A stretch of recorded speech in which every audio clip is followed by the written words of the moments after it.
সকলকে স্বাগত আমার এই ইউটিউব চ্যানেলে।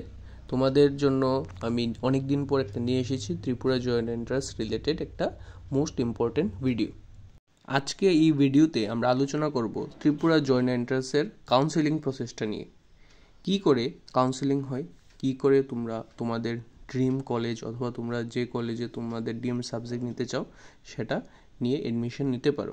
আজকে সেই বিষয়ে বিস্তারে আলোচনা করব। মূলত 3টা রাউন্ডে কাউন্সেলিং হয়ে থাকে, first round, second round, third round. এবং থার্ড রাউন্ডের পরও তোমাদের জন্য মপ আপ রাউন্ড থাকে, যেখানে তোমরা যারা প্রথম রাউন্ডে সিট তারা ছেড়ে দেওয়ার পরে যে দ্বিতীয় রাউন্ডে সিটগুলি খালি থাকবে সেই দ্বিতীয় রাউন্ডে ফিল আপ হয়। যদি দ্বিতীয় রাউন্ডের ফিল আপের পরেও যদি সিট খালি থাকে তাহলে সেই সিটগুলি চলে যায় থার্ড রাউন্ডে। যদি থার্ড রাউন্ডে যদি সিট খালি থাকে তাহলে সেটা চলে যায় মপ আপ রাউন্ডে, যেগুলি তোমাদের ডাইরেক্ট তোমরা ইনস্টিটিউশনে, যে এডুকেশন ইনস্টিটিউশন আছে সেখানে চলে যাবে তোমাদের টিবিজেই যে মার্কশিটটা আছে সেটা নিয়ে, এবং সেখানে তোমাদের স্পট রাউন্ড এডমিশনটা হয়ে থাকে।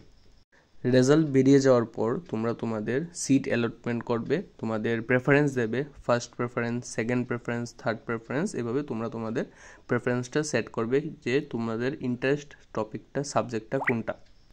এজ এ এক্সাম্পল মনে করো মিস্টার এক্স, তার ফেভারিট 3টা প্রেফারেন্স হলো, ফার্স্ট প্রেফারেন্স হলো ভেটেরিনারি সায়েন্স, সেকেন্ড প্রেফারেন্স হলো ফার্মাসি এবং থার্ড প্রেফারেন্স হলো এগ্রিকালচার। এবং মিস্টার এক্সের ওভারঅল র্যাঙ্ক হলো 11।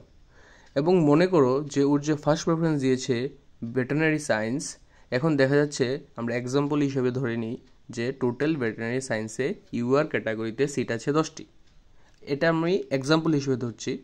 তাহলে মিস্টার এক্স যিনি ইউআর, তিনি যার র্যাঙ্ক 11, এখন উনি কি ভেটেরিনারি সায়েন্সটা পেতে পারে তখনই যখন এই যে প্রথম 10 জন আছে তাদের যদি প্রথম প্রেফারেন্সটা ভেটেরিনারি সায়েন্স না হয়ে অন্য কিছু হয়ে থাকে। মনে করো 10 জনের মধ্যে, প্রথম 10 জনের মধ্যে একজনের যেটা ফার্স্ট প্রেফারেন্স দিয়েছে ফার্মাসি, তাহলে এখানে একটা সিট রয়ে গেছে, তাহলে সেই সিটটা পেয়ে যাবে 11 নম্বর র্যাঙ্কে মিস্টার এক্স। ফার্স্ট রাউন্ডের সিট ফিল আপ হওয়ার পর এখন শুরু হবে সেকেন্ড রাউন্ডে যেসব সিট খালি হবে। ফার্স্ট রাউন্ডের পরে যেসব সিট খালি আছে, মনে করো টোটাল 20টা ফার্মাসির সিট আছে, যার মধ্যে ফার্স্ট রাউন্ডে 10টা সিট স্টুডেন্ট তারা অ্যাকসেপ্ট করেছে এবং বাকি 10টা সিট যারা পেয়েছে তারা সেটাকে রিফিউজ করে দিয়েছে, তাদের দরকার নেই এই 10টা সিট। এখন এই 10টা সিট চলে যাবে সেকেন্ড রাউন্ডে। সেম প্রসেসটা সেকেন্ড রাউন্ডে 10টা সিটের মধ্যে মনে করো 5 জন সেটাকে অ্যাকসেপ্ট করেছে এবং বাকি 5 জন তারা অ্যাকসেপ্ট করেনি, তাহলে রেস্ট যে 5টা সিট আছে সেটা চলে যাবে থার্ড রাউন্ডে। এবং সেইভাবে থার্ড রাউন্ডে যদি পরে যদি 1-2টা সিট খালি থাকে তাহলে 1-2টা সিট চলে যাবে তোমাদের স্পট রাউন্ডে, যেটা তোমরা ডাইরেক্ট গিয়ে ইনস্টিটিউশনে, যেটা রিপসেট আছে এবং ভারত ফার্মাসিউটিক্যাল আছে, সেখানেই ডাইরেক্ট গিয়ে তোমরা তোমাদের ত্রিপুরা জয়েন্ট এন্ট্রান্সের যে মার্কশিট আছে সেটা নিয়ে চলে গিয়ে স্পট রাউন্ডে তোমরা এডমিশন হয়ে যেতে পারো।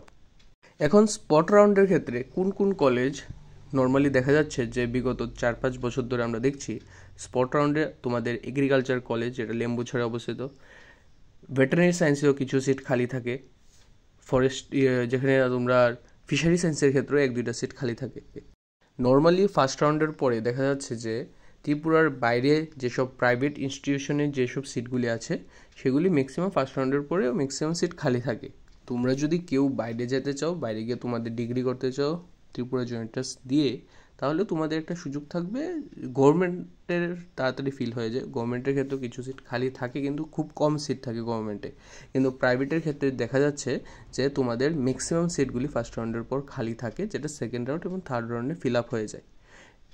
এখন আমরা দেখবো যে এগ্রিকালচারের ক্ষেত্রে ম্যাক্সিমাম সিট খালি থাকে। গভর্নমেন্টের ক্ষেত্রে এগ্রিকালচার পেতে গেলে এখানে লেম্বুছড়া যে এগ্রিকালচার কলেজটা আছে সেখানে তোমাদের সিট তোমরা লাস্ট স্পট রাউন্ড পর্যন্ত তোমরা পাবে, ম্যাক্সিমাম সিট থাকে সেখানে।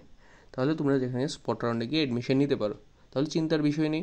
আশা করি তোমরা আমার এই কথাগুলি বুঝতে পেরেছো।